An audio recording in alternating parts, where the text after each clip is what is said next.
Welcome back, guys. It is your boy Eros with AOV Gaming again.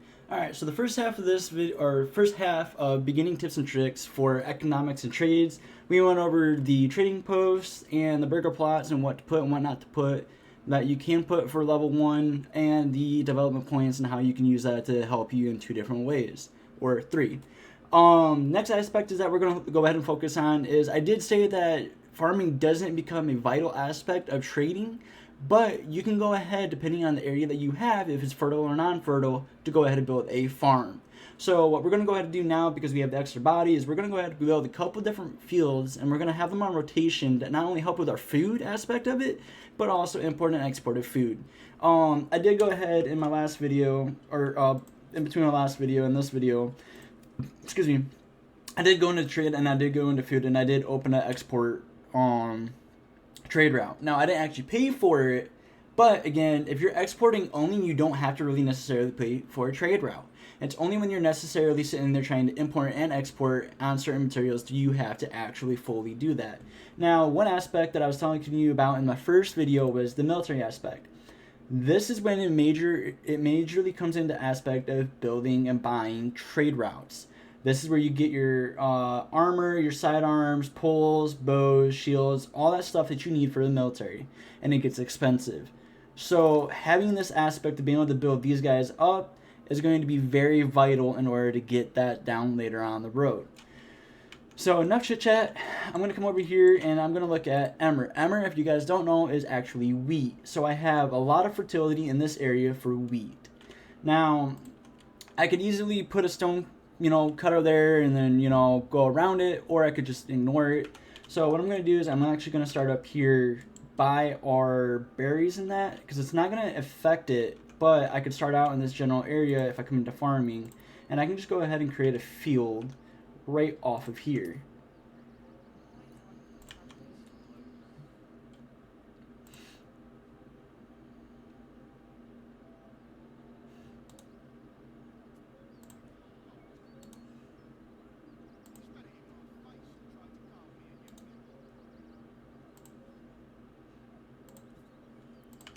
So I'm going to go ahead and make about 4 of these fields, all roughly about the same size.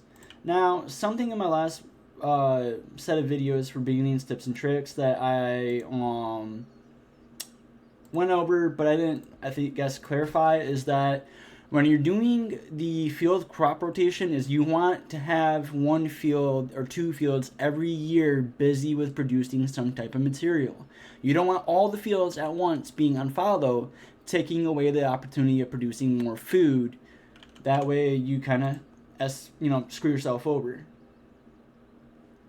So it looks like we're only going to be able to build 3 of these fields, which is okay because we don't necessarily need 4. 4 would be OP, but it's good enough aspect to look at it. But what I was talking about is you always want your fields on crop rotation.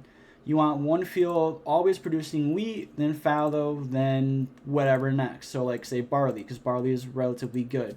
Then you want 1 field on fallow, then you want them to come in and you want them to do wheat and then say flax.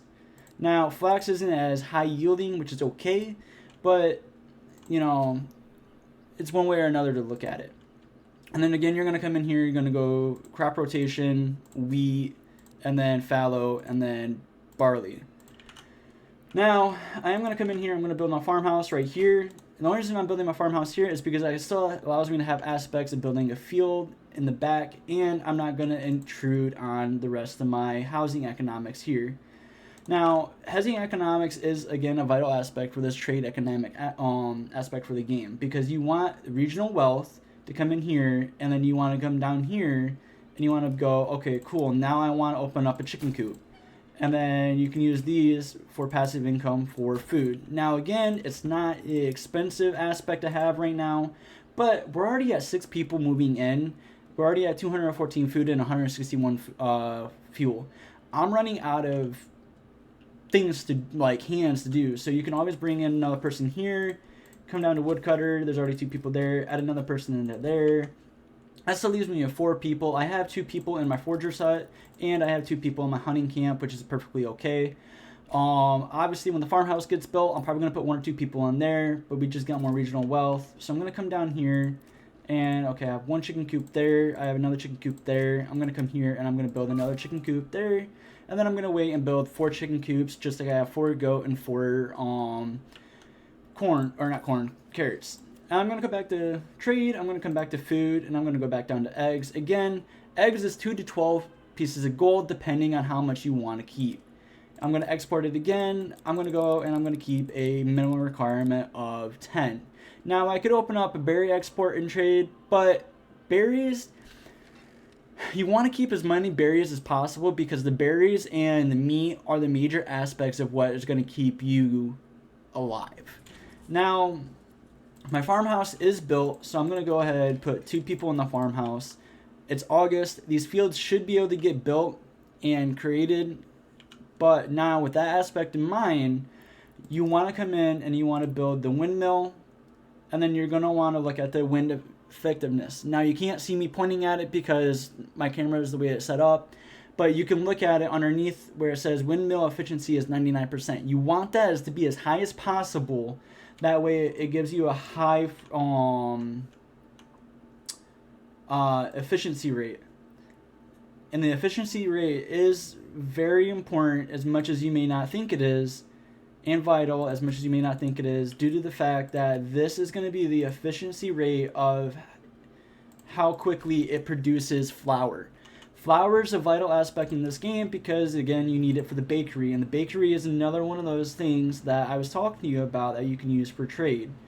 You can do the trade aspect with the bakery, and it gives you a little bit of gold, but it's not a lot of regional wealth. It's just something to kind of keep in mind that you have the ability to use if you want to use it and go from there. Now, I am just creating a road just to kind of close off this aspect here, so I can always make another field and then another field if need be. That way I know I have that there. If you come over to your marketplace, I have a couple firewood stalls and I have a food stall. Now, these are important because I need the clothing stall, I need a second food stall, I need water access, and a church level. These are going to be able to get these into a level 2 aspect. These ones won't really be able to touch it. Maybe they will, depending. But I'm going to go ahead and I'm going to put a well down now. And this just gives them water access. It doesn't really matter necessarily where you have it. I tend to put 2 wells down just to kind of help with everything like that. Worker area is empty because they don't have anything. So now that we're kind of getting further in the game, I'm going to go ahead and I'm going to build my saw pit, and I am going to come down and build a forester's hut. It's too steep, so I'm going to put the forester's hut there. Saw pit you can use again for the trade, so if you come over to the trading post and then you go to, actually it's right here, the first one, construction. It's going to give you 2 gold. Again, it's not a lot of gold, but any little bit of aspect that you can get to go in to help you build your trading efficiency post is going to help, because everything that you build allows you to later on come back and customize your burger plots. So if you really want a high efficiency trade economic aspect for this game. So let's see. Do I have 4 chickens? No chickens there. And I got no chickens there. I think I got 3 chickens. So I'm going to build 1 more chicken coop, which I can't because I don't have enough regional wealth right now. Now, it does depend on how fast and quickly you want to go ahead and build up your regional wealth or your burger plots. Just keep in mind when you do take out certain aspects, so when you go to upgrade these to level 2, later on it will affect on whether or not if you lose that aspect of that entity. So you can always come back and you can always build more burger plots as level 1s, but your community does tend to look at it in a negative impact, and it does affect your approval rating. Approval rating is an important aspect for this game as well, due to the fact that it allows you to have more population, more happiness, and it allows your people to actually be effective. If you have a poor effective rating or approval rating, it's going to hurt you and you're not going to like it. So now I'm going to open up my last chicken coop, and then depending if, so the next thing to get my village to a medium village to get my next plot or next point is I need to get 2 burger plots to level 2 or higher. So when we go ahead and do that, I might come in here and I'm going to either do beekeeping or I'm going to possibly do orchard. This is just to show another aspect of the game that you can use to go ahead and build those profits. Beekeeping I've never done before, and orchard I've never done before, so it's going to be kind of one of those things that we kind of learn on the fly. But if you want to get a military and the fast aspect in the beginning as well, then is you can go ahead and build the basic armor making. That is a completely different route of this game that I can cover on in a later different video. If this video was helpful, please let me know. Like, comment, subscribe down below. I'm gonna go ahead and make some more videos off the trade economic aspect, and hopefully you guys enjoy it. It does seem like it's a little bit of a slow aspect of the game, but at the same time, it has been a very beneficial aspect, because then you can go ahead and build up your food supply using your burger plots, and you can go ahead and get different aspects of the game to work in your favor. So again, I hope you liked the video. I hope it was helpful. If so, please like, comment, and subscribe down below, and I'll see you guys in the next video.